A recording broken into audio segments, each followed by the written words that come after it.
नमस्कार मित्रों, स्वागत है आपका सिविल इंजीनियरिंग एकेडमी के ऑफिशियल यूट्यूब चैनल पे।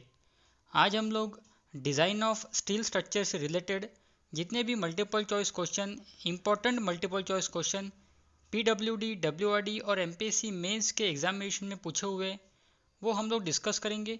तो प्लीज़ इस वीडियो के साथ बने रहे और वीडियो को शुरू करने से पहले प्लीज़ हमारे चैनल को सब्सक्राइब कर दीजिए और बाजू में जो नोटिफिकेशन बेल है उसे भी ऑन कर दीजिए ताकि आपको हमारे सारे टेक्निकल अपडेट्स के नोटिफिकेशंस आपके मोबाइल पे सबसे पहले मिल सके। तो चलिए दोस्तों, फर्स्ट क्वेश्चन से स्टार्ट करते हैं। ये क्वेश्चन नासिक जिला परिषद में 2014 के एग्जाम में पूछा हुआ है। क्वेश्चन है stainless steel contains, options are 18% chromium and 8% nickel. दूसरा ऑप्शन है 12% क्रोमियम एंड 36% निकल। तीसरा है 8% क्रोमियम एंड 18% निकल। चौथा है 36% क्रोमियम एंड 8% निकल। तो स्टेनलेस स्टील के अंदर इन धातुओं का जितना प्रमाण होता है वो है 18% और 8%। 18% क्रोमियम का होता है, 8% निकल का होता है। तो ऑप्शन ए इसका करेक्ट आंसर है दोस्तों। तो चलिए नेक्स्ट क्वेश्चन देखते हैं। The weight per metre length of 16 mm bar is. 16 mm के बार का पर मीटर लेंथ कितना वेट होता है? ये क्वेश्चन पीडब्ल्यूडी 2016 में पूछा हुआ है। ऑप्शंस है 1.6 kg, 3.2 kg, 4.8 kg and 2.4 kg। तो इसका सॉल्यूशन मैंने आपको लिख करके दिया है कि आप कोई भी डायमीटर के बार का वेट पर मीटर लेंथ कैसे निकाल सकते, उसका एक एम्पिरिकल फॉर्मूला है जो अभी आपके सामने इसका सॉल्यूशन आएगा। तो देखिए सॉल्यूशन, अगर आपको कोई भी डायमीटर के बार का वेट पर मीटर लेंथ निकालना है तो उसका एक एम्पिरिकल फॉर्मूला है 5² / 162। 5 मतलब क्या है? 5 सिंबल है डायमीटर का, तो 5² / 162। इसमें अपना डायमीटर है 16, तो 16² / 162। इसका आंसर आता है 1.58 kg। तो इसको हम राउंड अप में 1.6 kg लिख सकते हैं क्योंकि अपने पास में 1.58 kg का ऑप्शन नहीं है। तो इसका करेक्ट आंसर है 1.6 kg, जो इसके मिलता जुलता है। तो ऑप्शन ए इसका जो है वो करेक्ट है दोस्तों। तो चलिए नेक्स्ट क्वेश्चन की तरफ बढ़ते हैं। TMT stands for. तो आपको टीएमटी का फुल फॉर्म पूछा है इसके अंदर और पीडब्ल्यूडी 2018 में क्वेश्चन आया हुआ है। Thermomechanically tested, treadmill test, both A and B, none of this. तो इसका जो करेक्ट आंसर है वो है थर्मोमैकेनिकली टेस्टेड। टीएमटी बार जो होते हैं वो उसकी जो स्ट्रेंथ होती है वो हाई स्ट्रेंथ होती है और इसका जो आउटर और इनर सरफेस होता है वो थोड़ा सॉफ्ट होता है। तो टीएमटी बार का जो मेनली स्पेसिफिकेशन है, जो इसकी मेन खासियत है वो है कि इसकी जो स्ट्रेंथ होती है वो बहुत ज़्यादा होती है और इसके इनर आउटर सरफेस बहुत ज़्यादा सॉफ्ट होते हैं। चलिए नेक्स्ट क्वेश्चन देखते हैं हम लोग। ये क्वेश्चन एमपीएससी मेंस 2018 में पूछा हुआ है। The Indian standard code which deals with the steel structure is. ये क्वेश्चन बहुत सिंपल है, तो कोई भी जेई लेवल के एग्जाम में भी ये क्वेश्चन आ सकता। तो स्टील स्ट्रक्चर के लिए हम लोग कौन सा आईएस कोड यूज़ करते ये बताना है। तो स्टील स्ट्रक्चर का जो आईएस कोड रहता है दोस्तों वो होता है IS 800। आप सबको पता होगा। IS 456 जो होता है वो आरसीसी के लिए यूज़ करते हैं हम लोग। IS 875 डिज़ाइन लोड के लिए यूज़ करते और IS 1893 हम लोग यूज़ करते अर्थक्वेक स्ट्रक्चर के लिए और IS 800 हम लोग यूज़ करते स्टील स्ट्रक्चर के लिए। ठीक है, चलिए नेक्स्ट क्वेश्चन देखते हैं। ये क्वेश्चन एमपीएससी मेंस 2012 में पूछा हुआ है। The distance between rivet centres measured along transverse to the direction of force is called as. आपको बताना है उस डिस्टेंस को हम क्या बोलते हैं। गेज डिस्टेंस बोलते, पिच या एंड डिस्टेंस, या फिर उसको बोलते हैं मैक्सिमम पिच। तो रिवेट के सेंटर से जब हम फोर्स को परपेंडिकुलर डायरेक्शन में डिस्टेंस मेजर करते हैं तो उस डिस्टेंस को हम क्या बोलते हैं, ये इस क्वेश्चन में पूछा हुआ है। तो इसका सॉल्यूशन करके दिया है आपको।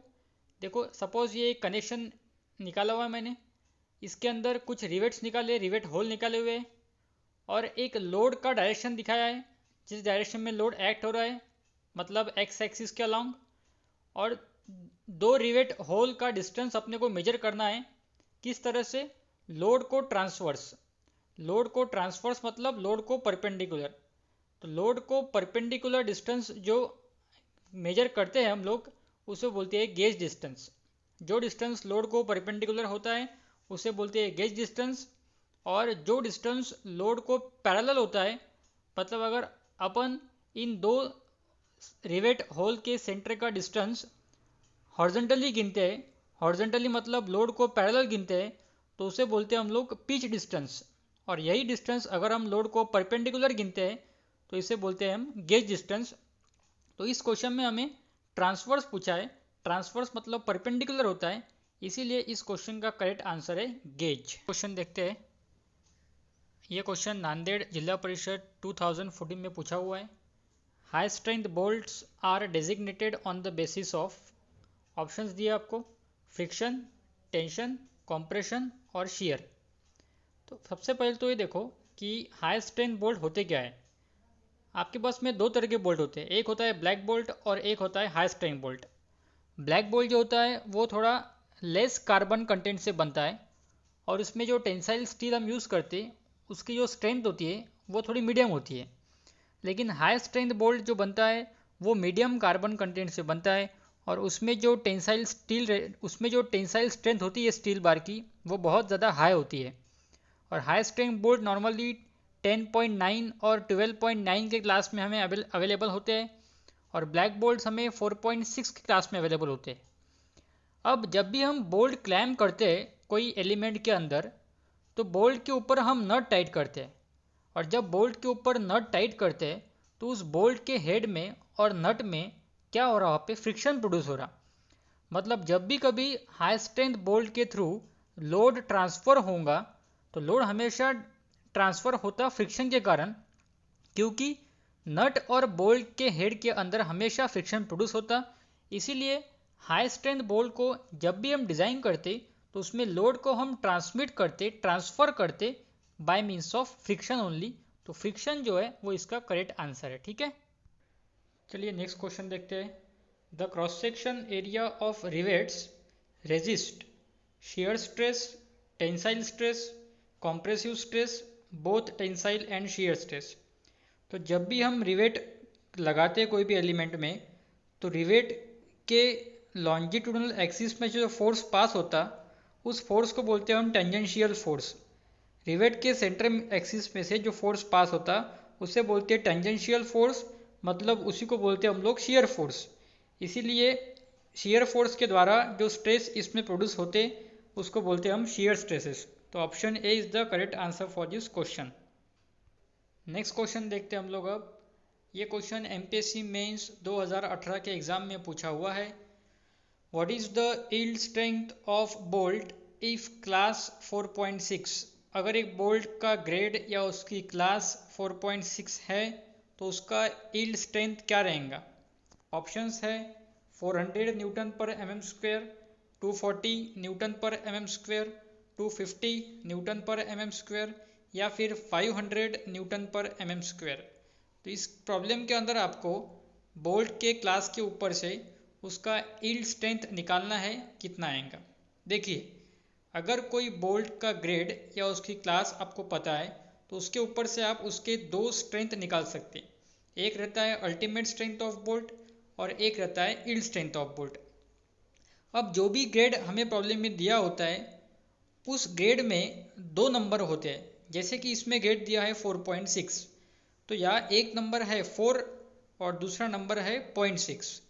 जो फर्स्ट नंबर होता है, फर्स्ट नंबर का 100 टाइम्स वैल्यू जो होता है उसे बोलते हैं हम लोग अल्टीमेट स्ट्रेंथ ऑफ बोल्ट। मतलब इसमें जो फर्स्ट नंबर है वो है 4, तो 4 का 100 टाइम्स वैल्यू तो उसको बोलेंगे हम 400, तो वो हो गया अपना अल्टीमेट स्ट्रेंथ ऑफ बोल्ट। अब जो सेकंड नंबर बचा वो है 0.6। सेकंड नंबर को अगर हम अल्टीमेट स्ट्रेंथ ऑफ बोल्ट से मल्टीप्लाई करते हैं तो हमें मिलता है यील्ड स्ट्रेंथ ऑफ बोल्ट। तो 0.6 को आप मल्टीप्लाई कर दीजिए 400 से तो आपको आंसर मिलेगा 240। वो हो गया आपका yield strength of bolt.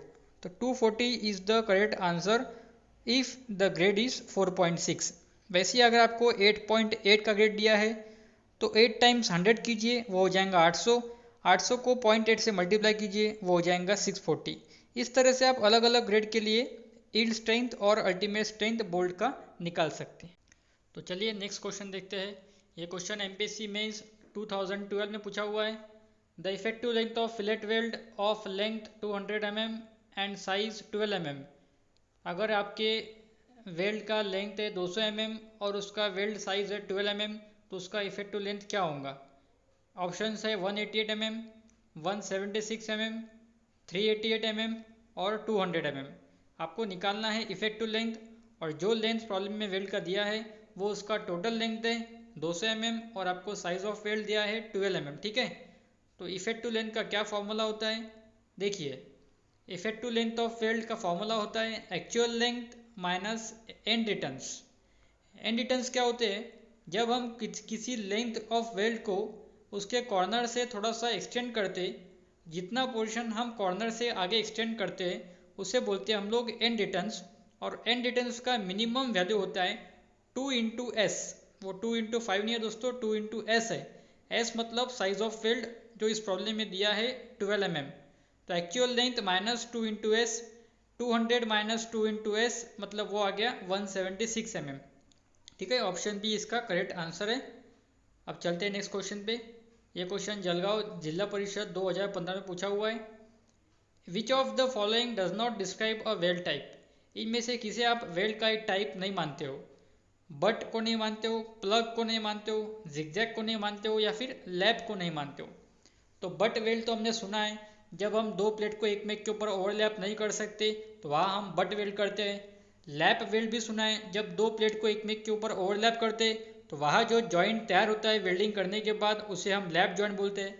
Plug weld भी हमने सुना है, जब हम किसी होल के पेरीफेरी के अलॉन्ग वेल्डिंग करते हैं तो उसे प्लग और स्लॉट वेल्ड बोलते हैं। तो इसका जो करेक्ट आंसर है वो है जिगजैग वेल्ड, क्योंकि जिगजैग टाइप का वेल्ड नहीं कर सकते हम लोग। जिगजैग में अपने को थोड़ा जिगजैग पैटर्न में अरेंज करना पड़ता है वेल्डिंग को, जो पॉसिबल नहीं है। उस तरह से हम बोल्ट को अरेंज कर सकते हैं, लेकिन zigzag type of weld possible नहीं है।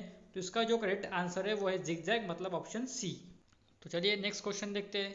ये क्वेश्चन भी एमपीएससी मेंस 2016 में पूछा हुआ है। The effective throat thickness of a fillet weld depends upon. तो थ्रोट थिकनेस किस पे डिपेंड होती है? एंगल बिटवीन फ्यूजन फेसेस या फिर लेंथ ऑफ वेल्ड। तीसरा ऑप्शन है परमिसिबल शियर स्ट्रेस, और चौथा ऑप्शन इसमें है टाइप ऑफ लोडिंग। ये प्रिंट नहीं हुआ, ये ऑप्शन है टाइप ऑफ लोडिंग। तो थ्रोट थिकनेस किस पे डिपेंड होता है ये आपको बताना है। थ्रोट थिकनेस सबसे पहले तो क्या होता है, थ्रोट थिकनेस कैसे निकालते हैं हम लोग, सबसे पहले ये हम लोग देखेंगे। देखिए, सपोज ये एक ट्रायंगुलर प्लेट कनेक्ट किया मैंने, दो प्लेट कनेक्ट किया और वह एक ट्रायंगुलर वेल्ड दिख रहा है आपको। ट्रायंगुलर वेल्ड जब दिखता है तो उसे बोलते हैं हम लोग फिलेट वेल्ड। और ये वेल्ड के तीनों जो फेसेस दिख रहे हैं, तीन फेस आपको दिख रहे हैं, उसे बोलते हैं हम लोग फ्यूजन फेसेस। तो थ्रोट थिकनेस का एक पर्टिकुलर फॉर्मूला होता है T T is equal to K into S, और ये के मतलब होता है 0.7। के की वैल्यू हमेशा स्टैंडर्ड होती है 0.7, और ये जो वैल्यू है 0.7 ये डिपेंड है फ्यूजन फेसेस के एंगल के ऊपर। मतलब अगर आपके पास में आपको फ्यूजन फेसेस का एंगल पता है तो ही आप वो के कांस्टेंट निकाल सकते, और वो एंगल हमेशा नॉर्मली 60 डिग्री से लेके तो 90 डिग्री के आसपास होते हैं।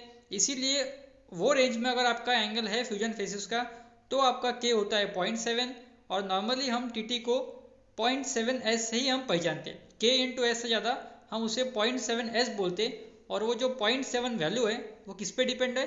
एंगल बिटवीन फ्यूजन फेसेस पे। तो एंगल बिटवीन फ्यूजन फेसेस इसका करेक्ट आंसर है दोस्तों। तो चलिए नेक्स्ट क्वेश्चन देखते हैं। ये क्वेश्चन कोल्हापुर महानगर पालिका कॉरपोरेशन में पूछा हुआ है। The term block shear is associated with the design of tension member, compression member, column या फिर फुटिंग। तो ब्लॉक शियर जो टर्म है ये हम टेंशन मेंबर से रिलेटेड एनालिसिस और डिज़ाइन के प्रॉब्लम में हम निकालते। तो इस क्वेश्चन का जो करेक्ट आंसर है वो है steel tension member. Tension member से रिलेटेड ये टर्म है ब्लॉक शियर। तो चलिए हम लोग नेक्स्ट क्वेश्चन देखते हैं अब लोग। ये क्वेश्चन भी कोल्हापुर महानगर कॉर्पोरेशन में पूछा हुआ है। Lacing bar in a steel column can have an inclination between, options दिए 30 to 80 डिग्री, 40 to 80, 30 to 60 या फिर 40 to 70। तो लेसिंग बार में अगर अपने को सारे रिक्वायरमेंट सेटिस्फाई करने हैं तो लेसिंग बार का एंगल 40 डिग्री से कम नहीं होना और 70 डिग्री से ज़्यादा नहीं होना। तो 40 डिग्री टू 70 डिग्री ये जो रेंज है ये इस क्वेश्चन का करेक्ट आंसर है। तो option D is the correct answer for this question. तो लीसिंग बार के रिक्वायरमेंट सेटिस्फाई करने के लिए 40 डिग्री से 70 डिग्री का एंगल का रेंज होना ज़रूरी है। चलिए नेक्स्ट क्वेश्चन देखते हैं। In a cantilever beam the maximum deflection of the beam should not be greater than. तो अगर आपको स्टील बीम डिज़ाइन करना है तो उसमें मैक्सिमम डिफ्लेक्शन का लिमिट क्या होना चाहिए। नांदेड़ जेडपी 2014 में यह क्वेश्चन पूछा हुआ है दोस्तों।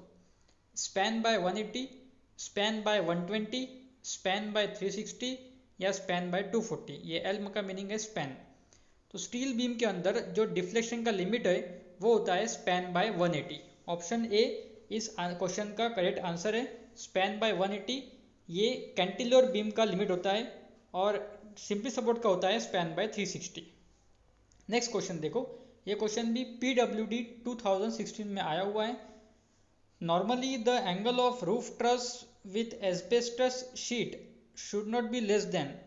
रूफ ट्रस का एंगल अगर उसमें हम एस्बेस्टस सीमेंट शीट यूज़ करते हैं तो उसका मिनिमम एंगल क्या होना चाहिए। 26 डिग्री, 30 डिग्री, 35 डिग्री या 40 डिग्री। तो एस्बेस्टस सीमेंट शीट के अंदर रूफ ट्रस का मिनिमम एंगल होना चाहिए 30 डिग्री। ठीक है, 30 डिग्री इसका करेक्ट